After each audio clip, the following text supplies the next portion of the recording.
యేసయ్య నామానికే మహిమ కలుగును గాక. కూడి వచ్చిన అందరికీ కూడా వందనాలండి. అలానే అమ్మగారికిని, అయ్యగారికి వందనాలు. ప్రభాకర్ అన్న అన్నట్టుగానే నేనైతే ఒక అన్యజనుగా వచ్చి ఒక విధంగా అమ్మగారు, అయ్యగారు నన్ను ఒక ఫీల్డ్ కోసం నేను హైదరాబాద్ వచ్చి ఒక చోట నాకు ఈ రక్షణ నిలబడి ఉన్నానంటే వారు చూపుచున్న ప్రేమ, ఈ మాట ఇచ్చిన సమయాన్ని బట్టి వందనాలు చెల్లిస్తున్నాను. ఎంతగానో నన్ను ప్రేమించారు కాబట్టే ఈరోజు పులిపెట్టి నిలబడి ఉన్నాను. అన్న చెప్పిన, అమ్మగారు అయ్యగారు చెప్పిన ఎవరి మాట కాదనకుండా నేను ఈరోజు ఈ సమయాన్ని నాకు ఇచ్చి ఉన్నారు. వారిని బట్టి నేను ఎంతగానో బలపరచబడాలని నా కోసం యోహాను సువార్త 6వ మాటగా 19వ అధ్యాయం 30వ వచనం.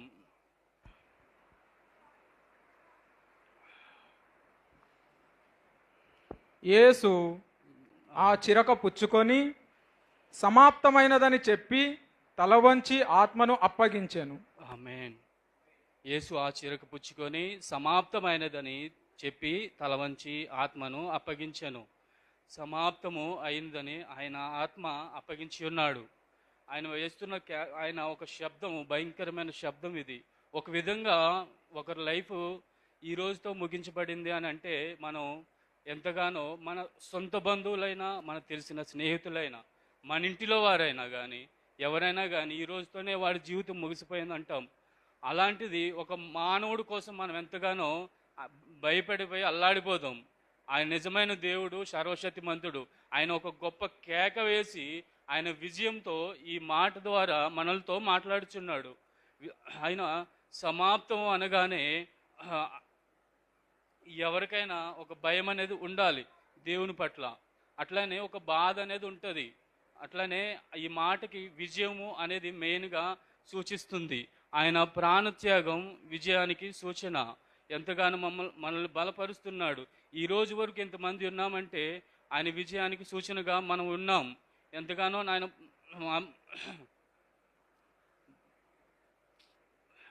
బలపరిచి ఈ విధంగా ఉన్నామంటే ఆయన చూపించిన ప్రేమ. అంటే సమాప్తము అనే దానికి 3 అర్థాలు: భయము, దేవుని దయ ప్లస్ జయము. ఈ 3 విధాలుగా మనం అర్థం చేసుకోవాలని కోరుతున్నాను. అట్లానే ఆత్మ, నీ ఆత్మ నా వంటిది కాదా అనే మాటలు ఉంటాయి పరిశుద్ధ గ్రంథంలో. ఆత్మ చేతనే, నేను శక్తి చేత కాదు కానీ బలముతో కాదు కానీ నేను నా ఆత్మ ద్వారానే నేను నిన్ను బలపరుస్తున్నాను. అట్లనే ఒక మాట లూకా సువార్త 4వ అధ్యాయం 18, 19.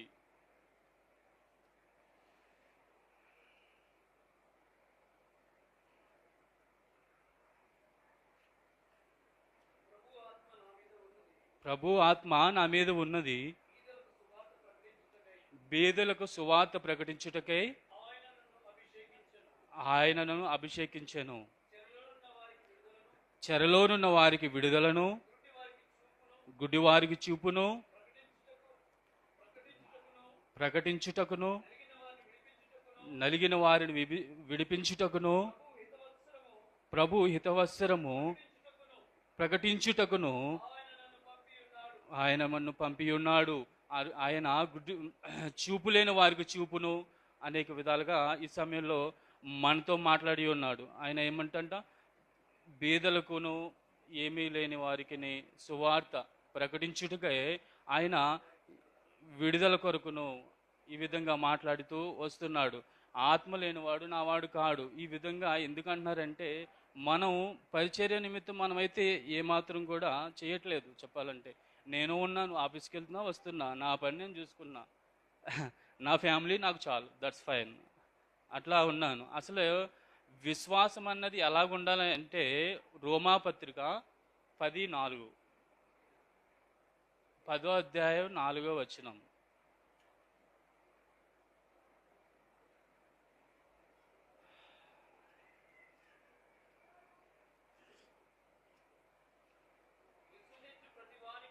విశ్వసించు ప్రతి వానికి నీతి కలుగుటకై క్రీస్తు ధర్మశాస్త్రమునకు సమాప్తి అయి ఉన్నాడు. అంటే మన విశ్వాసం అనేది ఎవరూ లేనప్పుడు ప్రార్థన చేస్తాం, మన కుటుంబం నిమిత్తం ప్రార్థన చేస్తాం. నిజంగా నేను బలపడాలి, నా విషయంలో నేను ఒక్కడినే స్థిరంగా ఉండాలి అనేది ఫస్ట్ తెలుసుకోవాలి. ఎలా తెలుసుకోవాలి? మన హృదయంలో ఈరోజు పనికి వెళ్తున్నాం, మళ్ళీ వస్తున్నాం, పని అంతా ముగిసిపోయింది, కాపాడాడు దేవుడు, ఆయన ఇందుని బట్టి స్తోత్రం దేవా అని స్తుతులు చెప్పం. ఇంకోటి, దేవుడు కార్యం చేస్తున్నాడని మరిచిపోయి చాలా సింపుల్గా ప్రేయర్ చేస్తాం, దేవా ఈరోజు నాతో ఉన్నారు అందుని బట్టి స్తోత్రం, అంతే, దట్స్ ఫైన్. ప్రపంచం అంతటా ఏ విధంగా వెళ్తుందో మనకు తెలుసు, దాన్ని బట్టి మనం నడవకూడదు. మనం కూడా ఇతరుల పట్ల విశ్వాసం అనేది ఎలా ఉండాలంటే, ఇక్కడ నేను మానవుడిగా నిలబడ్డాను, నిజంగా నాలో ఆత్మ ఉంది, ఆ ఆత్మ బలపరచబడాలి అని అంటే విశ్వాసం ఉండాలి. అర్థమైందా? ఇది నా గుండె, సపోజ్ ఇది నాలో ఉంటేనే నేను నిలబడగలను, లేదంటే కింద పడదా, ఎందుకు పనికిరాను. సో విశ్వాసం అనేది అంత స్ట్రాంగ్గా ఉండాలి. సో ఎన్నో విధాల ఉపవాస కొడుకులు ప్రార్థనలు అంటే మనం నేనే రాను, ఎవరో కాదు, ఉన్నమాట చెప్తున్నా, నేనే రాను, లోకానుసారంగా జీవిస్తాను. ఫెయిత్ ఎక్కడుంటుంది? మన హృదయంలో బలపరచడం అనేది మన హృదయంలో ఎక్కడుంటుంది? అసలు ఉండదు. సో విన్నవి ఈ మధ్య మనకి లైవ్ టెలికాస్ట్ అవుతుంది, దాని ద్వారా అయినా కూడా కొద్దిగా బలపరచబడాలి. ఎందుకంటే వాక్యాన్ని వినాలి. మనం ఇక్కడే ఆహారం తింటున్నాం, ప్రతి వారం మటన్ బిర్యానీ, చికెన్ బిర్యానీ తింటున్నాం, బయట ఎక్కడో తినలేం. అలాంటివి బయట బావర్చీలో కానీ ప్యారడైస్లో తినేవి అవి వేరు. వాక్యం అనేది నిజంగా బలంగా దృష్టిగా నీలో నిలబడింది అనుకో, ఎదుటోడు ఐఏఎస్ ఆఫీసర్ అయినా ఆత్మీయ ఆహారాన్ని ఇతరుల పట్ల ఎలా పంచుకోవాలనేది క్లియర్గా స్పష్టంగా మాట్లాడగలం. ఒకసారి దగ్గరికి వెళ్ళి వణుకుపోయి బిల్లింగ్ పే చేసే టైంలో పేరోల్ విషయంలో బిల్స్ కోసం కొద్ది వణుకుతాం, ఎక్కడ ఏ తప్పు చేసామో అని. అలాంటి భయం ఉండదు విశ్వాసంలో స్ట్రాంగ్గా ఉంటే. సో ఆ విధంగా ప్రతిరోజు నడుచుకోవాలి మనం. ఎందుకంటే నేను ఇక్కడికి వచ్చి నేను మన మందిరంలోకి వచ్చి దాదాపుగా 15 సంవత్సరాలు అయిపోయింది. 2012లో వచ్చాను నేను. అసలు అప్పట్లో ఇంత స్ట్రెంత్గా ఉండేవాడిని కాదు, ఉన్నమాట చెప్తున్నా.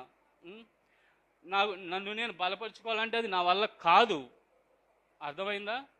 సో మీరు కూడా మీకు మీరుగా ఎవరు బలపరుచుకోలేరు. మాట వినాలి, చెప్తున్నది ఎవరైనా సరే వినాలి. ఫస్ట్ వింటేనే అది మన లోపలికి, మన హృదయంలోకి, మన అంతరంగంలోనికి అది ఒక ఎనర్జీ బూస్టింగ్ లా ఉంటుంది. విశ్వాసం అనేది అది ఆహారం ద్వారా వచ్చే బలం వేరు, ఇది ఆత్మీయతతో కూడి ఉన్న బలం. ఆ వాక్య ప్రకారమే జీవించాలి. సో ఆ విధంగా ముందుకు వెళ్ళాలి. రోమాపత్రిక 10:14 రాజేష్ అన్న. వారు విశ్వసింపని వానికి ఎట్లు ప్రార్థన చేయుదురు? వారు విశ్వసించిన వారికి ఎట్లు ప్రార్థన చేస్తారు? వినని వానిని ఎట్లు విశ్వసించుదురు? మళ్ళీ చెప్పనా? వారు విశ్వసింపని వానికి ఎట్లు ప్రార్థన చేయుదురు? వారు విశ్వసించిన వారికి ఎట్లు ప్రార్థన చేయుదురు? వినని వానిని ఎట్లు విశ్వసించుదురు? వినని వారు ఎట్లు విశ్వసిస్తారు? ప్రకటించువాడు లేకుండా వారు ఎట్లు విందురు? ఈ రోజు వరకు ప్రకటిస్తున్నారు కదా, మనమే వింటున్నాం అసలు. ఇక్కడ అయ్యగారు వాకింగ్ చెప్తున్నప్పుడు దయచేసి ప్లీజ్ ఏమనుకోద్దు నేను ఎలా అంటున్నానని. వాకింగ్ చెప్తున్నప్పుడు గద్దిస్తారు, అది ఆయన మనసు కాదు. పరిశుద్ధాత్మ దేవుడే మనతో గద్దిస్తాడు. ఆయన స్టేజ్ దిగి కిందకు వచ్చి అందరికి వందనాలు చెప్తారు. ఎందుకు చెప్తారు? అక్కడ ప్రేమ వేరు, ఇక్కడ ఫుల్ పిట్. ఇది ఇక్కడ మండుతుంది, అది హృదయంలో మండుతుంది. అమ్మగారికి అయ్యగారికి ఆత్మ లేనివాడు నావాడు కాదని ఎందుకు అంటున్నాం? ఇక్కడ మనలో ఉంటే ఆ వాక్యం నిజంగా బలపరచబడుతుంది. ఆ వాక్యాన్ని గ్రహించం, మనం ఇంటికి వెళ్ళి చదవం, నేను కూడా చదవను, ఉన్నవాడు చెప్తున్నా. ఈ రోజు కోసం అలా అని కంప్లీట్గా వదలను. అయ్యగారు చెప్పే ప్రతి ఒక్క సబ్జెక్టు వింటాం.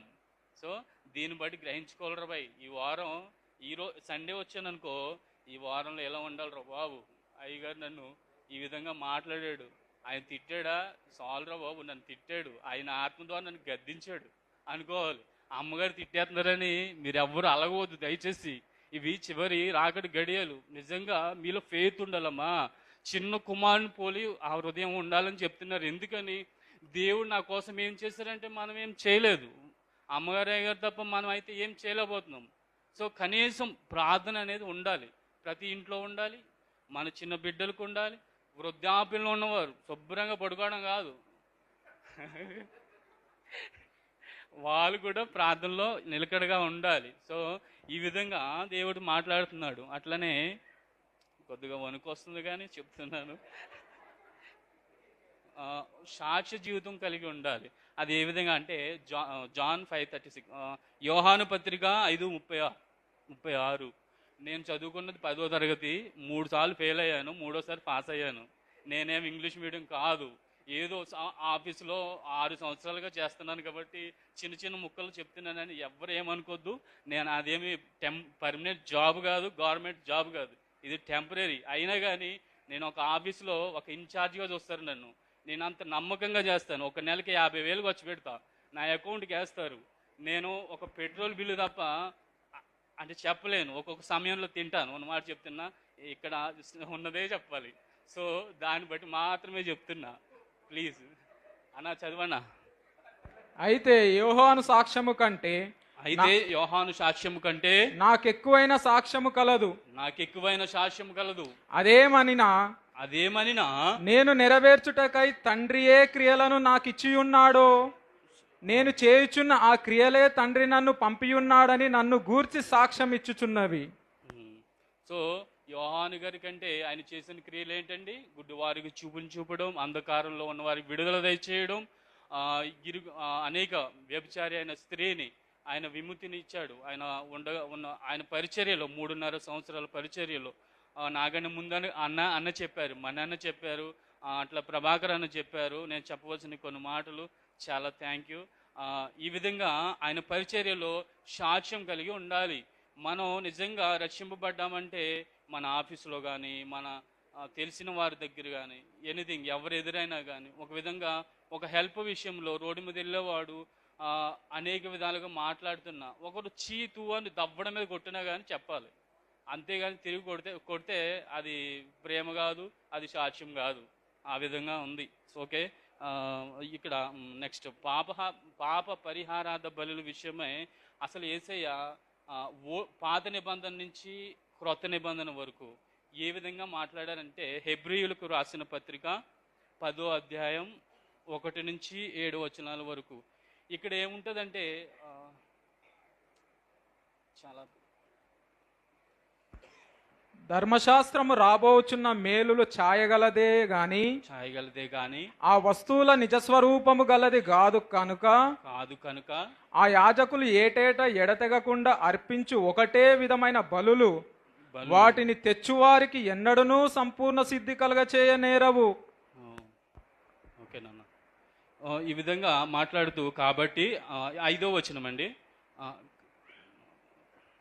కాబట్టి ఆయన ఈ లోకమందు ప్రవేశించినప్పుడు ఇలాగు చెప్పుచున్నాడు, బలియు అర్పణయు నీవు కోరలేదు గాని నాకొక శరీరమును అమర్చితివి, పూర్ణ హోమములను పాప పరిహారార్థ బలులను నీకిష్టమైనవి కావు. అప్పుడు నేను గ్రంథపు చుట్టలో నన్ను గూర్చి వ్రాయబడిన ప్రకారము దేవా నీ చిత్తము నెరవేర్చుటకు ఇదిగో నేను వచ్చి ఉన్నానంటిని. బలుల అర్పణలను, పూర్ణ హోమములను, పాప పరిహారార్థ బలులను నీవు కోరలేదనియో, అవి నీకు ఇష్టమైనవి కావనియో పైన చెప్పిన తర్వాత ఆయన నీ చిత్తము నెరవేర్చుటకు ఇదిగో నేను వచ్చి ఉన్నానని చెప్పుచున్నాడు. ఇవన్నీ ధర్మశాస్త్రము చెప్పున అర్పింపబడుచున్నవి. ఆ రెండవ దాన్ని స్థిరపరుచుటకు మొదటి దానిని కొట్టివేయుచున్నాడు. అర్థమైందండి?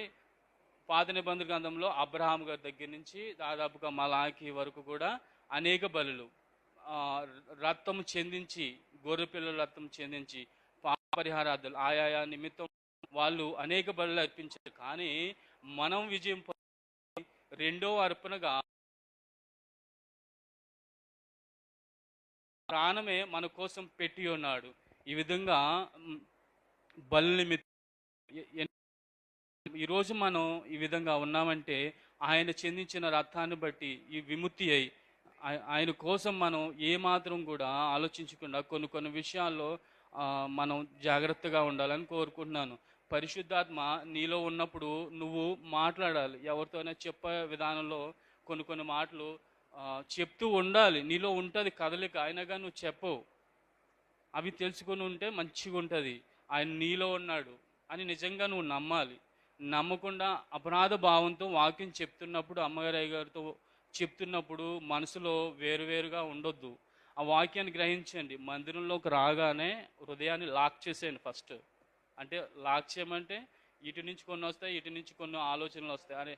అరే ఆఫీసులో ఈరోజు మిల్క్ ఆర్డర్ పెట్టలేదు, నేను మర్చిపోయాను రాబోయ్ అని ఫోన్ ఓపెన్ చేస్తాను. నేనైతే ఫోన్ ఓపెన్ చేసి సీడ్స్ ఫామ్లోకి వెళ్ళి మిల్క్ ఆర్డర్ పెట్టాలని చూస్తాను. ఇవి ఇక్కడ చేయకూడదు కదా, ఇక్కడే చేస్తాను. సో ఆ విధంలో ఉండకూడదు.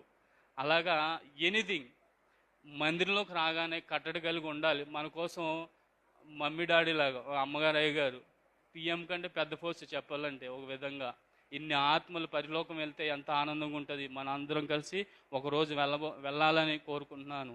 ఆయన నీ చిత్తం నెరవేర్చుటకు ఇదిగో నేనున్నానని చెప్పి ఉన్నాడు. లాస్ట్గా రెండవ దాన్ని స్థిరపరచుటకు మాత్రమే ప్రభు మన రక్షకుడు, మన దేవుడు ఈ లోకం మీదకి వచ్చాడు. ఇట్టి కృప దేవుడు నాకు ఇచ్చిన సమయాన్ని బట్టి అమ్మగారిగా వందనాలు మరొకసారి చెల్లిస్తూ